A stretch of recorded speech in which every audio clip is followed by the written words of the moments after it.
Hi, this is Dolores Hirschman from mastersinclarity.com, and I'm here in frozen New England in a little corner standing on a pier just to shoot this quick video. And I'm out for a walk, it's early morning, and I was thinking this concept of clarity and clarity of communication. One of the things I know from working with speakers and working with entrepreneurs and executives is that many times they feel frustrated because they're trying to communicate a message and they feel like the audience or the other person sitting across the table from them are not understanding what they mean. And many times some of my entrepreneurs lose business because they're not clear with their message or their ideas or their communication. So I wanted to talk about 3 reasons why that happens.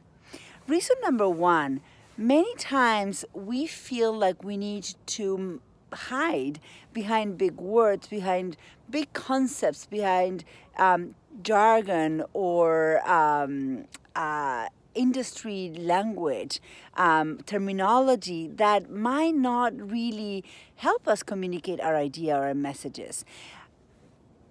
Usually when this happens is because we are masquerading the fear that if we don't use this kind of wording, this kind of terminology, that the person sitting across from us or standing across from us in an auditorium might think that we don't know what we're talking about. And that can't be further than the truth, because the truth is that if we own the topic that we're talking about, if we're very knowledgeable about what we're talking about, then we can give ourselves permission to bring the conversation to its simplest form so that the person that we are bringing this conversation to can actually relate and understand what we're talking about. So that's number 1. Number 2, many times we tend to use a lot more words than we need to explain our topic. A clear example is when I'm working with speakers, especially speakers that are looking to be on a TEDx stage. And their first reaction is, well, there is no way I can add value in under 18 minutes. And usually I say, the truth is that if you can't add value in under 2 minutes, then what are you going to give the rest of the time? Of course, there's always an opportunity to expand on a topic, to bring data, evidence, to go deeper on any topic, of course. But when you're sharing one idea, one message, you need to be able to do it in under 2 minutes.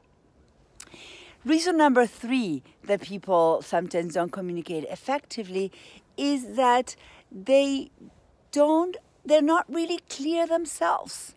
What I mean by this is that I was once working with a client who had been in business for 16 years. She had built a wonderful multi-million-dollar business and she was very pleased with her accomplishment. And so I asked her, well, what is the idea behind your business? What is it that you really do? And she could explain clearly what she did, but she couldn't really verbalize or put in words the idea behind her business.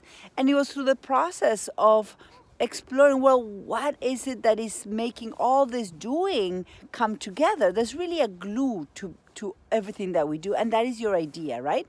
And so by exploring the why and the idea behind her business, she was able to communicate at a much higher level and not just tell people what she did, but inspire people with what she did. So here's my my request or my assignment for you. Ask yourself, what is the big idea behind the work that you do? And write that big idea in and formulate, maybe do a quick video and see if you can do it in under 2 or 3 minutes. I'm going to give you some suggestions right here under this video. I am actually going to keep on my walk. I'm going to put on my other glove because I filmed this video because it's freezing. Have a great rest of your day.